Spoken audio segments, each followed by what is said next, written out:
Well, good morning, good afternoon, good evening, wherever you are in the world. For those who don't know me, my name is Rebecca Kay. I'm the International Admissions Specialist here at California State University at San Bernardino, and I'm joined today with Ms. Cassandra Adams, who is the Marketing and Outreach Specialist for the MBA program in the College of Business here at California State University, San Bernardino. So Cassandra will be speaking a bit about the program here at CSUSB, the requirements, as well as some of the features of the program. So Cassandra, I'm going to pass the torch over to you. Awesome. Good morning, everybody, or afternoon or evening, as Rebecca said, wherever you are. I'm definitely happy to be here today and to be chatting with you about our program and a lot of the opportunities that we have and the differences that we have available for you. So we can definitely jump straight into it if you're ready, Rebecca. Awesome. So why should you consider an MBA specifically with CSUSB? We do have the AACSB accreditation, which is the premier accreditation for all business schools worldwide. Only the top 5% of business schools have and hold this accreditation, and it is something that we go through every 5 years to become reaccredited, something that we just achieved again this past academic year. We do have a huge quality and diverse faculty, as well as a student body. CSUSB has one of the highest admissions rates for international students, so specifically in the College of Business. So we see a great deal of diversity here. You have the opportunity to do graduate assistantships. So if you're looking at doing faculty research or being a research assistant with a faculty member, or having a job working along with maybe a department, those are something that you can definitely take advantage of. We offer innovative online boot camps. This is something that's going to ensure your success within the MBA program. They are online tutorials that are completely free, and every single MBA student will go through those. They were designed and curated by our faculty members to ensure that the first day of class, when you walk in, you are prepared and ready to start the material. This also ensures that there is a baseline at all of our students, so no one is coming in not knowing what's going on, and the class is not held back. So you guys are starting with curriculum day one and being able to make the progress that's necessary. We have professional career development here. The university has an amazing career center for you to use, but within the College of Business, and specifically as a graduate student, we have specialized assistants here at the College of Business for you to do things like go to internships or find jobs or practice your interview skills. And so we do actually do those things for you here. Finally, we do have study abroad. So if you're obviously coming here, which is studying abroad, but if you do want to have those opportunities and experiences to go elsewhere, we do study abroad options, as well as specific to the MBA program, we do a service trip abroad. So if you're interested in doing service work or making a difference, we do have that opportunity now. We're on our 3rd year running, doing a service trip annually. And of course, location, cost, and convenience. We are in Southern California, an hour away from Disneyland, an hour away from the mountains, an hour away from the beaches. So the location here it's beautiful. It's a wonderful place to come to school. We have some of the lowest tuition costs for an AACSB accredited business program. And of course, the convenience of evening classes. If you are looking at doing any sort of work or getting work experience or enjoying Southern California, our classes are in the evening and you actually self-schedule. So you have some flexibility with that.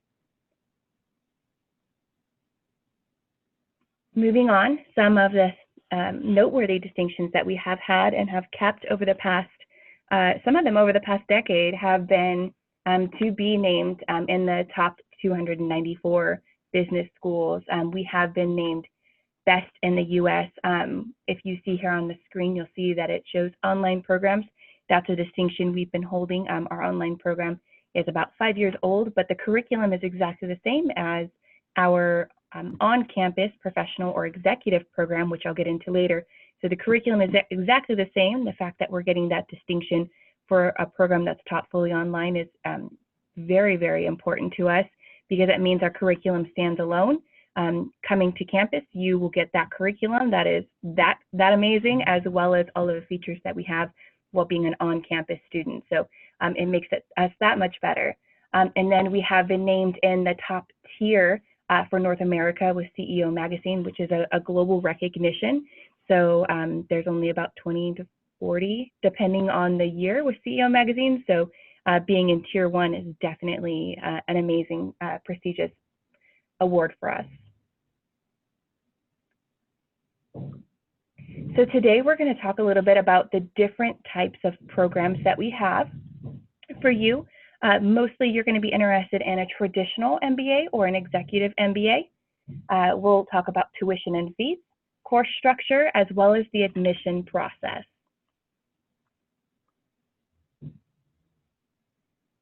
So how do you choose the right MBA for you?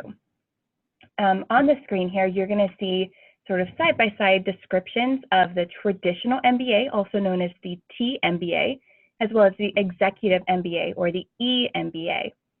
Traditional MBA is designed for students who are looking for an emphasis or an area of focus, where the executive MBA is intended for someone who needs a general MBA.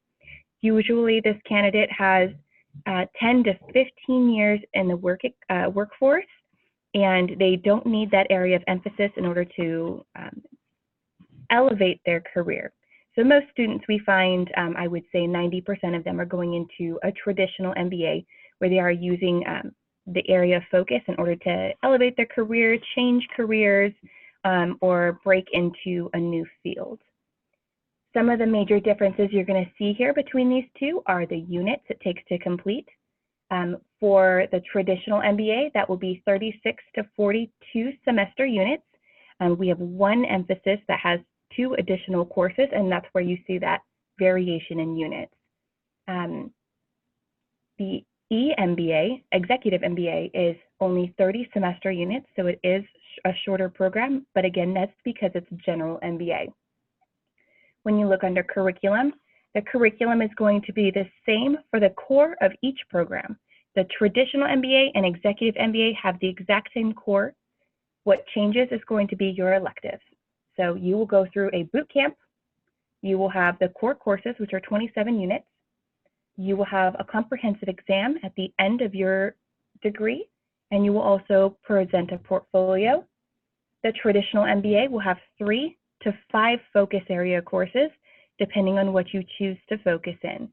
The executive MBA will have 1 elective course that you can choose from any of the focus area elective courses provided to the traditional students.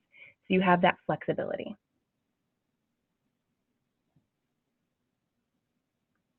So going in a little bit more with the traditional MBA. As I said, about 90% of our students choose this option.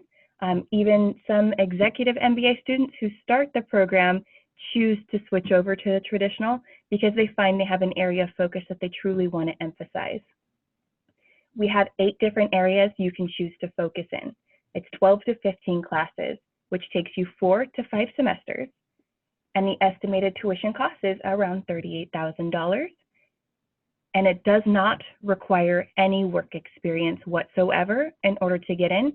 We have a business aptitude requirement, which I'll get into in a later slide that will fulfill that need.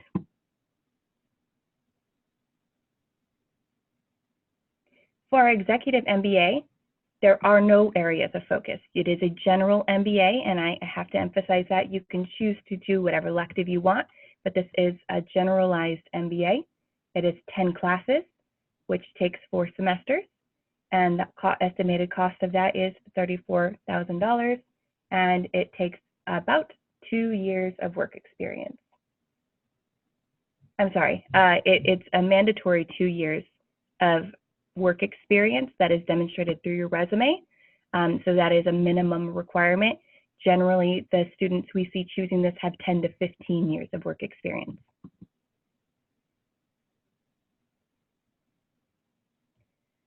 So admissions requirements. So for the MBA program, specifically, there are additional requirements on top of the university requirements. So what you're going to see here is that you do have to fill out an online application through Cal State Apply. You do have to have a bachelor's degree or the equivalent of a bachelor's degree. You'll submit official transcripts. We require a 3.0 GPA. However, we do accept students with GPAs as low as 2.5 on a 4.0 scale. We do just have to make some accommodations to the application for that. And I'm happy to answer any questions, or if you guys would like to email me questions about your specific GPA afterwards, I'm happy to make those clarifications for you. Usually what the requirement is just a higher score in our business aptitude. So you do have to submit 2 letters of recommendation. Now those letters can come from academic sources, they can come from professional sources, or we'll accept 1 personal letter of recommendation if it's from someone who can speak to your personal qualifications and your work ethic and your responsibility. Those letters do not have to be submitted in a sealed envelope or be confidential. We're happy to accept those letters of recommendation if you want to upload them directly onto the Cal State Apply application, or email directly to our program by submitting it to our main email address. We'll have contact information later for you, but those can definitely be submitted electronically, which is the #1 question I have from applicants. Finally, your resume and your statement of purpose. This is where I see a lot of students needing a little bit of additional advising on this.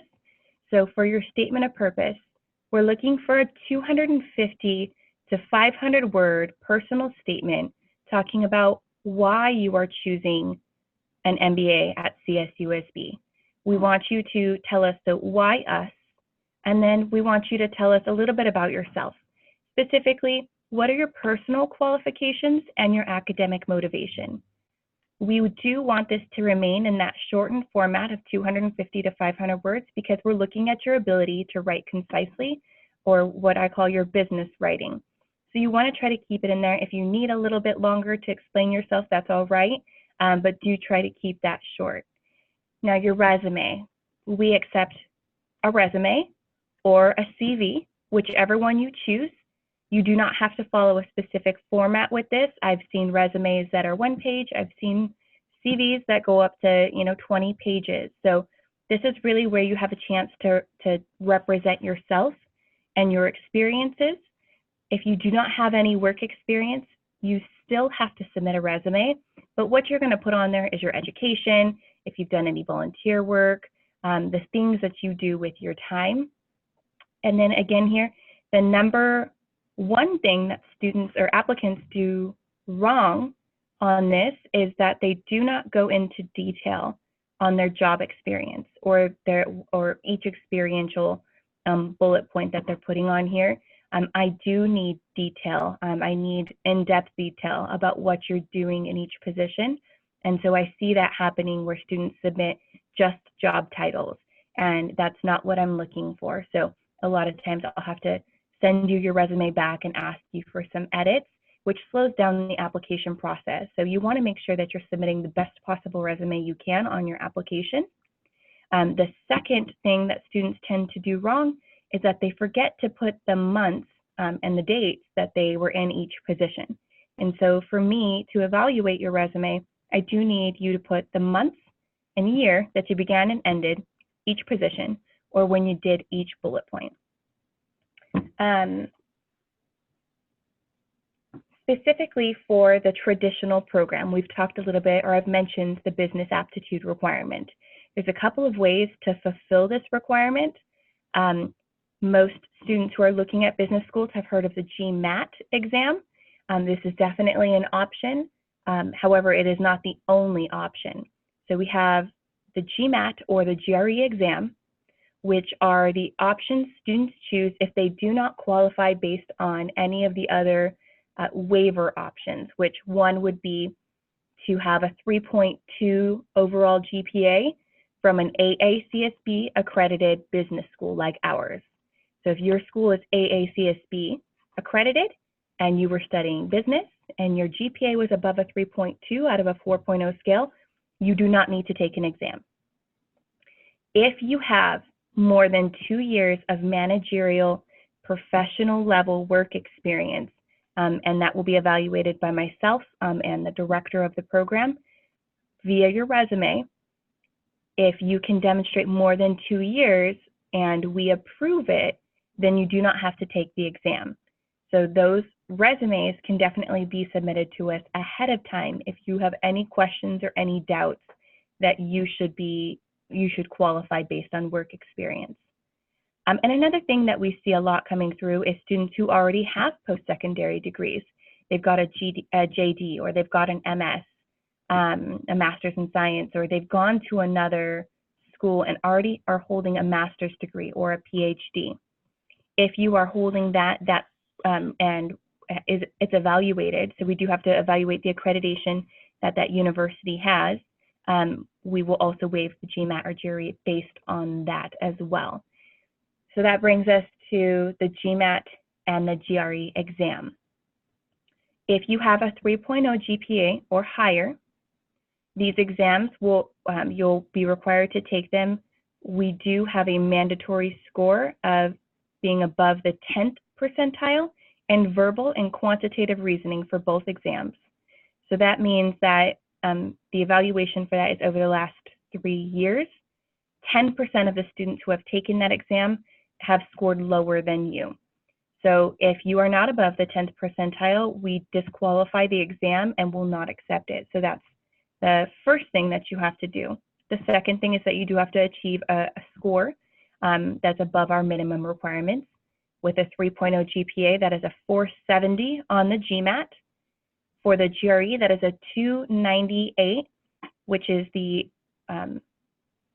combination of the verbal and quantitative scores added together, not the written. So there's written portions for both exams.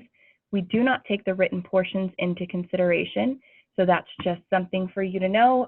If you're crunched for time and you need to focus your study, focus in the verbal and the quantitative portions, not necessarily in the written portions. The Executive MBA, the general MBA that we've been talking about, that usually you have 10 to 15 years of work experience to qualify for, does not have an exam option. It does not have any of the options that I mentioned for traditional, except the 2 years of work experience. It is mandatory, and we do require that that is at a managerial, executive, high professional level in order for you to qualify for that program. And again, that's going to be evaluated based on those resumes that you submit.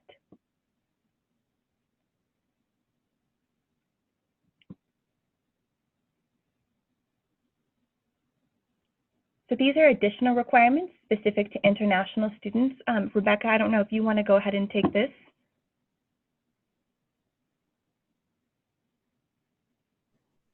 I can.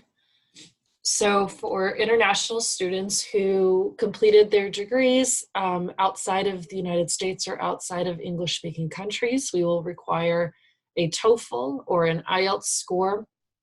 You'll see those minimum scores based upon the type of TOEFL you take or an IELTS exam. These exams need to be taken within the last 2 years, or you can complete level 6 of our English language program. Now, when you send the scores to the campus, it needs to be sent directly through the testing agency's online portal. So if you're taking like a TOEFL, we'll need it sent directly through ETS. We will not accept a screenshot or an emailed copy of your score report. It needs to come from the test directly. With the online application, when you go to calstate.edu, there's several different options for submitting the application. You'll want to make sure that you indicate that you're an international student by using the international student application. That way, when you start the application, it pulls up all of the information that you need to submit specifically to your case, as well as putting you into the deadline considerations for international students. Sometimes that can change and be different from domestic students as well. With your transcripts and your degree certificates, we will need to see all final transcripts and degree certificates for your bachelor's degree. If it's in progress, we can take those in progress pieces, but you will need to have the final transcripts before you begin your studies at the campus. For the documents to be considered official, they need to be sealed by your institution and have this, the institution's seal along the envelope flap. If the seal is broken or if there is no seal, if there's loose documents, those are all considered unofficial documents. Now, for consideration, getting your admission and all of that, we do accept the unofficial documents to get everything evaluated, both in the International Admissions Office and in the MBA department. So if you only have one final transcript that's issued by your institution, you can send us scanned copies of what you have, and we can get that evaluated, get you an admission decision. If you're admitted, we can issue your I-20 and have you come to campus for orientation. But at that orientation, you will need to present that official document in that sealed envelope by your institution. If you do not submit those official documents within your first semester of campus study, you will have a hold on your account that will prevent you from enrolling in your second semester until we have those official documents. So it's just a good rule of thumb. Bring those documents to orientation at the very latest if you don't submit those official documents when you initially apply. All documents have to be translated if those documents are not in English. For translations, we would accept a translation directly from the institution, as well as the California Translation Association. If you have a translator that you're considering, do reach out to my office so we can confirm whether or not we would accept that translation or not. But typically at the institutions that you're studying at, we'll do the translation and we will accept that. And then the last two documents are for your I-20 and your visa application. We will need a bank or financial statement. If the bank statement is in a name that is not yours, we would need a letter of support or a financial affidavit from the person that is on that bank statement to confirm that they're going to be sponsoring you in your education. And then we'll need a copy of your passport for the issuance of your I-20 and other documents.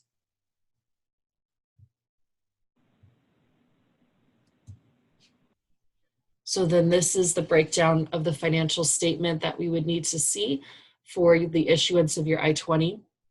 The I-20, as you may be aware, is the education document that we issue confirming that you've been admitted to the university and that the university supports you in applying for your F1 visa to come and study in the United States. The US embassies require a financial support document being issued and sent to the university that shows that you have all estimated tuition and fees, as well as living expenses and other personal expenses for your first year of study at the university. So this is a breakdown of all of those pieces, and then that total there of $38,212 is what we would need to see in financial support before we can issue you the I-20.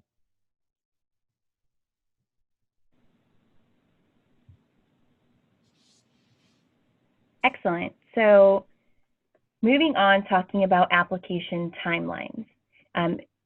The MBA program at CSUSB actually has several admits a year as we transition from a quarter system, which is what we're currently on. We're taking our last quarter spring intake starting at the end of March. And then starting in fall, we'll be on a semester program and we'll have 2 intakes.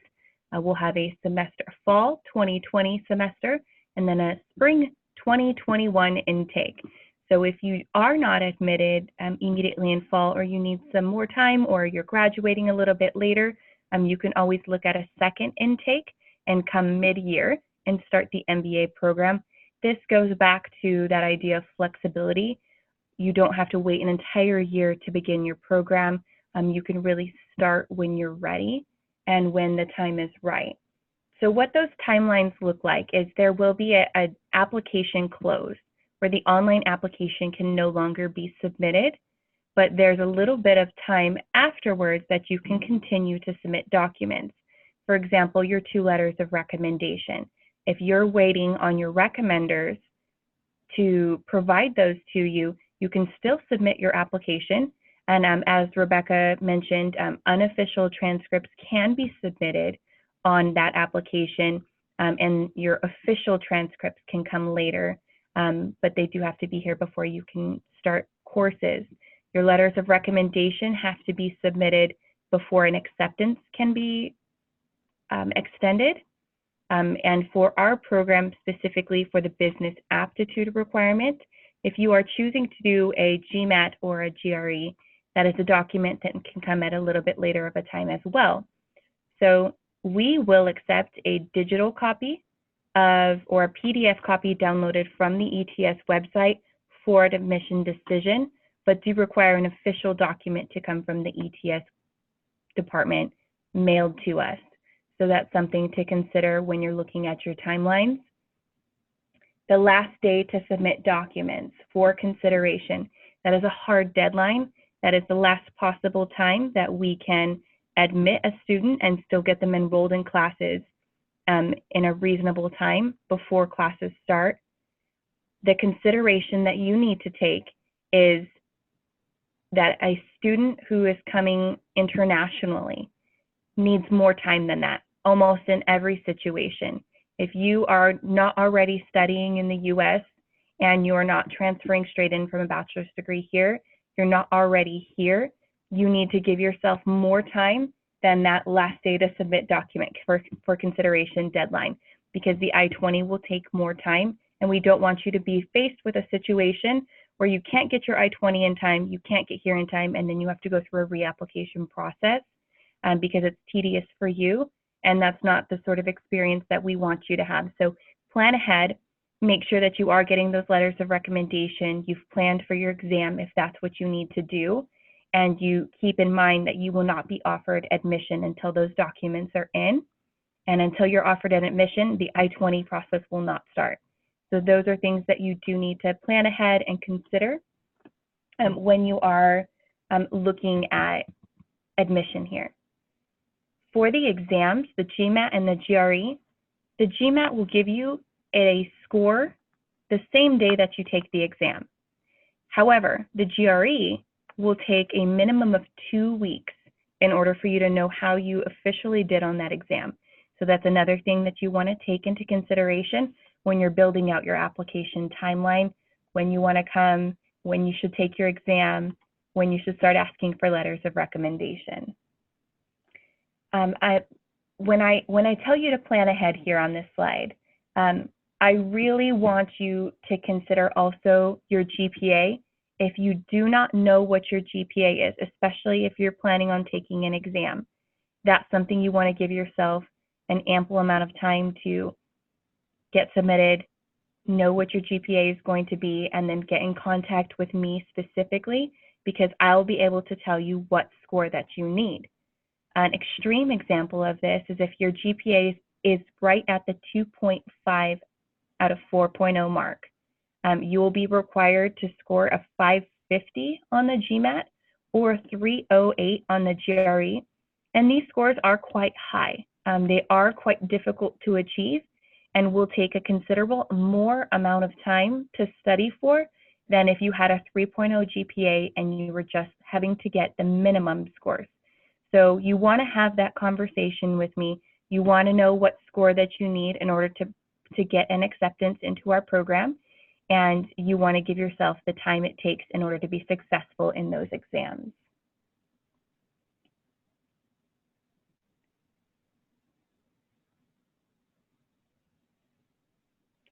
So a little bit about the course structure. As I mentioned, the core of the MBA program is the same if you're doing the traditional MBA or the Executive MBA.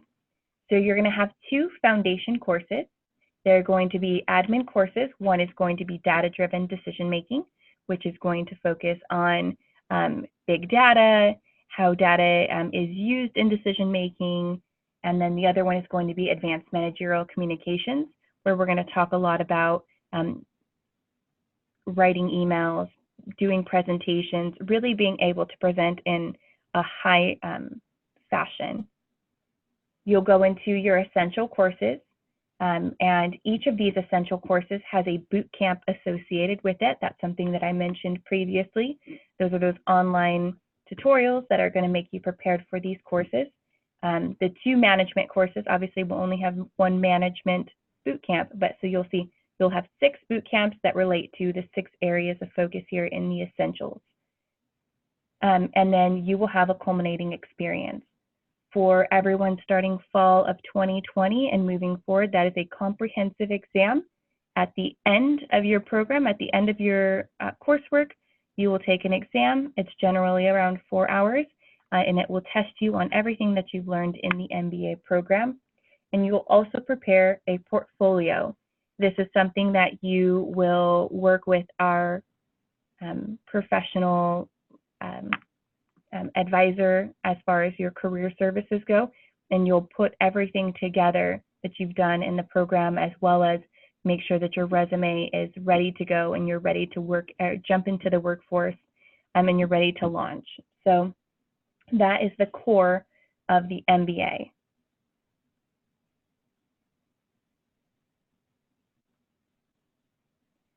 I know we covered a lot of information today, but I am here in the office every day, Monday through Friday from 8 to 5, and I'm happy to have those conversations with and answer questions for you. So if you need any clarification, or you want more information, or you just want to talk about the program, I am an MBA alumni myself, and I've been through this program, so I'm happy to give advice or clarification on anything that we talked about today.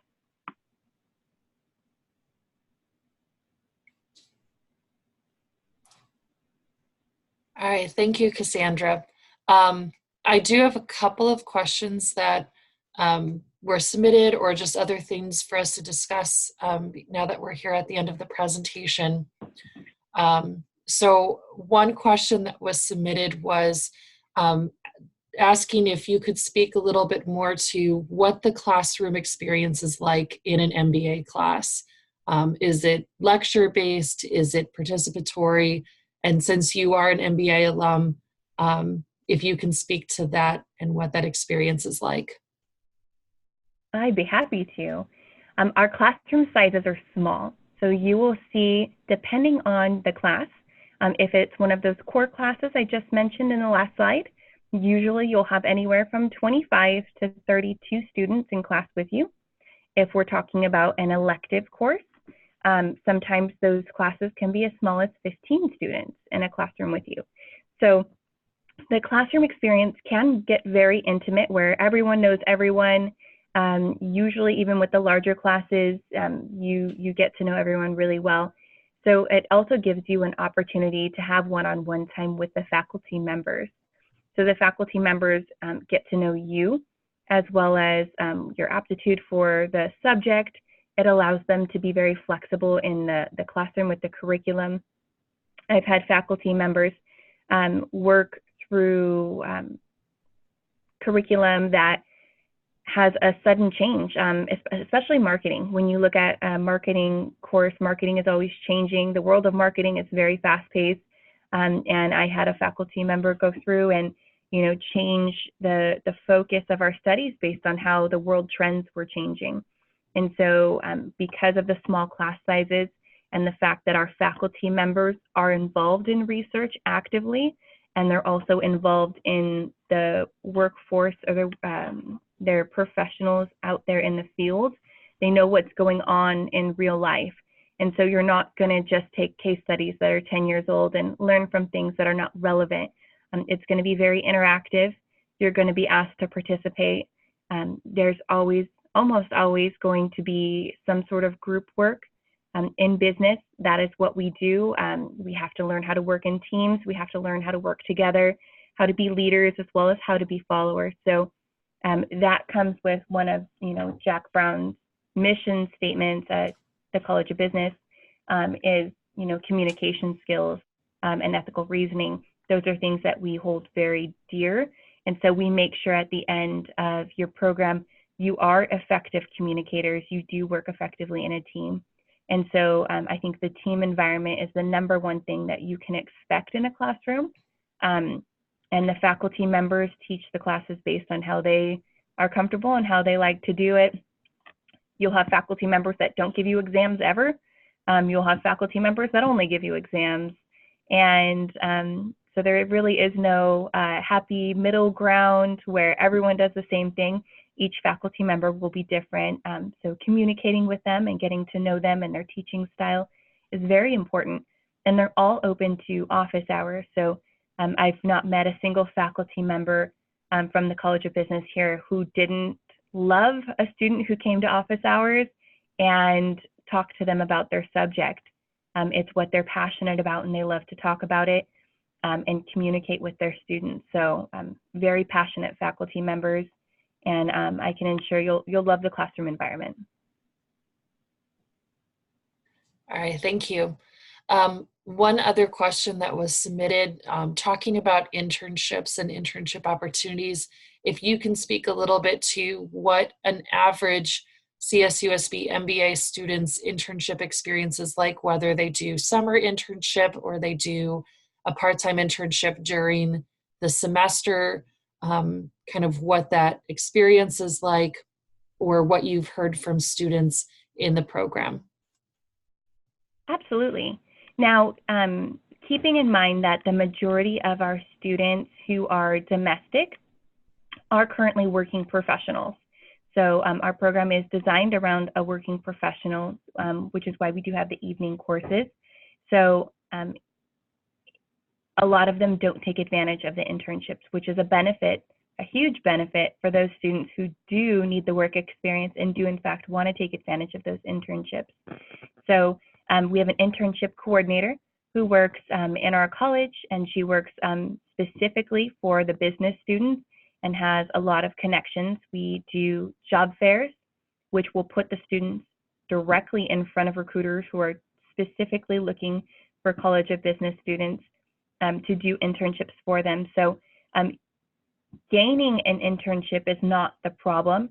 Usually what I see students do is have too many options for internships. And a lot of times that can kind of throw them off, or they want to get done too quickly and they'll turn down an internship to do coursework. So I highly recommend it, but students usually do those in the summer. And that's generally when internships are offered, are during the summer. So students who are international a lot of times want to go home for the summer. So that's just one of those decisions that they'll have to make, is if they do in fact want to stay and gain the work experience, or if they would prefer to take the summer off. Internships are offered during the year, so you can do them during the academic year. They are offered for course credit, and they are an elective option for almost all of our focus areas. So you can still be working on your curriculum as well as gaining work experience. We have a lot of partnerships around here. This part of Southern California is known as a huge supply chain capital. So if a student is interested in things like logistics management, that is something that's very, very easy for them to obtain an internship with. We have partnerships with Amazon as well as FedEx and UPS. So those are things that the students find very, very easy to get internships with and really enjoy their time while they're there. Paid or unpaid, there's a lot of scholarships for students who are looking at doing internships if the employer is not willing to pay them. But my experience is most times the employers are willing to pay their interns. And then a lot of times a job offer is extended afterwards. So you can do multiple internships if you choose to, although not all of them will apply to your curriculum or to your course credit. But there's a lot of opportunities available, And if that's what the student is after, we'll make sure we get them in front of the right people that they can achieve that. All right, thank you. Well, I think that's all the questions that I have here. But thank you, Cassandra, for joining me today and talking My about pleasure. the programs and the different opportunities in the MBA here at CSUSB. Should any of you have any questions for Cassandra, you'll see her contact information here below. For those who are receiving the recording, you'll be receiving that recording from me.